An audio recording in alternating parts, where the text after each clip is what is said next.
World champion Zhu Wenjun is leading the match 5-2, and this could be the last chance for the challenger Tang Zhangui to turn the tide of the match. And for the first time in the match, she starts with the first move e2, e4. Wu responds with e5 and then chooses against the most common move in this position, knight f3. Instead, she prefers the move knight c3. Desperate times call for desperate measures. Knight f6, we have Vienna again. Bishop c4, knight develops to c6, d3. Bishop b4, immediately pinning the knight on c3. White plays knight f3, another developing move, d6, castle, and bishop takes c3. Now white has advantage of two bishops after b takes c3, but in reality, black bishop didn't have any particular areas of the board where it could go from this position. The next move could have been knight d5, centralizing the knight, and the bishop on b4 would be completely out of things to do. So bishop takes c3 in this particular variation makes sense. B takes c3, castle for black, and bishop jumps to g5, pinning the knight f6 to a queen. h6, asking the bishop a question where it would go. It goes to h4 and knight a5. Knight a5, basically eliminating white's two bishop advantage after bishop b3, exchange of the minor pieces on b3, queen e7, rook e1, queen e6, d4. d4 striking in the middle for Tang Zhangui. The opening part of the game is over, and white didn't achieve much. The position is pretty much even and very difficult to understand the paths through getting any significant advantage for white in this position. Knight goes back to d7, queen develops to d3, a6, preventing any infiltrations to a square, b5, rook d1, centralizing the rook for black as well on e8, bishop goes to g3 because there is nothing else to do on this diagonal, and b5, with the idea to develop the bishop on b7 to this nice long diagonal. Knight goes to d2 with the idea to break in the center with f4. Black plays knight f6, b4, just to shut down any black play on the queen side of the board, also to take control of the square c5, knight h5, another move that makes perfect sense to eliminate the bishop on g3. Zhu Wenjun, world champion, she basically needs a couple of more draws to remain a world champion, so zero risk from her. She just wants to exchange all the pieces and make it a safe draw. Knight h5, knight b3, queen goes to g6, exchange of the pawns on e5, but intermediate move, knight takes g3, taking the bishop, h takes g3. Anytime you have a choice of taking the piece with the pawns, it's always better to go towards the center of the board, so h takes g3 makes more sense. Rook takes e5, knight goes to the edge of the board to a5, possibly to go to c6 at some point, but black immediately shut down that idea with bishop d7, controlling the square on c6. Rook goes to e3, the move that honestly doesn't make much sense. The only way for white to continue and to try to get some advantage in this position is to play f4. f4 was an active move, the first line by the engine as well, and it totally makes sense to attack the rook. This pawn on g3 is protected by the queen. Instead, the move rook e3 is not just wrong, it's just very passive. How to get advantage after this move is not clear at all. Zhu Wenjun doubles on the e-file with the rook, same for Tang Zhangui, and f5.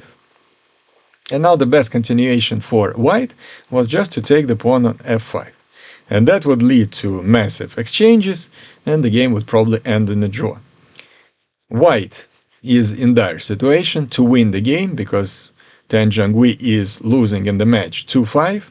She has to come up with some complications in the position and decides to sacrifice a pawn with the move queen d4. It sacrifices the pawn without much compensation. Rook takes e4. The exchanges still happen on a square e4. All the rooks are exchanged. We have an endgame with the queen and bishop against the queen and knight. And black has an extra pawn and just a better position. So Tan Zhangui didn't achieve anything with the sacrificing of the pawn and then made another mistake playing c4. The best way to continue for white was to play queen e7 to attack those two pawns, to activate the queen, and to start creating some problems for black. Tan Zhangui didn't do that. She played c4, and after e3, the move that she probably missed, black actually create a passing pawn c. After e3, queen takes e3, queen takes c2. And now, after queen a7, the move that had to be played 2-3 moves ago, b takes c4, and we have a very dangerous passing pawn c. Queen takes c7, bishop was under attack and goes to b5 and protects all the pawns. Knight b7.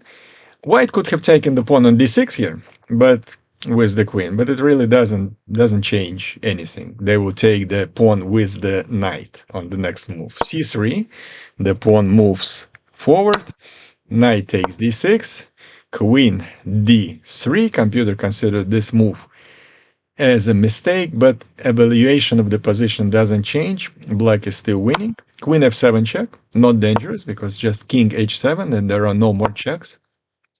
Knight f5. Here, black have to be a little careful. There is a checkmate on g7. That's a real threat. But black has a very precise move, queen d7. And they protect the pawn on g7 kind of by an x-ray by the queen through the white queen. Exchange of the queens. I'm sorry, and in this position, white basically is losing, have no chance to come up with any complicated positions in order to at least give some trouble to black. And again, they have to win. So in this position, it's totally impossible. Knight d4, taking care of the square c2, preventing the move c2 right away. Bishop a4, and now c2 is the threat. Knight goes to e2, c2. The promotion square c1 is protected by the knight at this point, so white is not losing right away. f3, king goes to the middle of the board, which is necessary in all endgames, almost all endgames.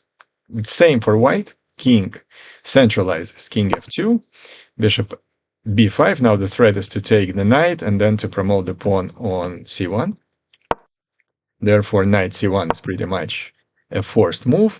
Very precise move by Zhu Wenjun, h5, not to allow white any counterplay with the move g4 on the king side of the board. King centralizes to e3, king g5, king d2.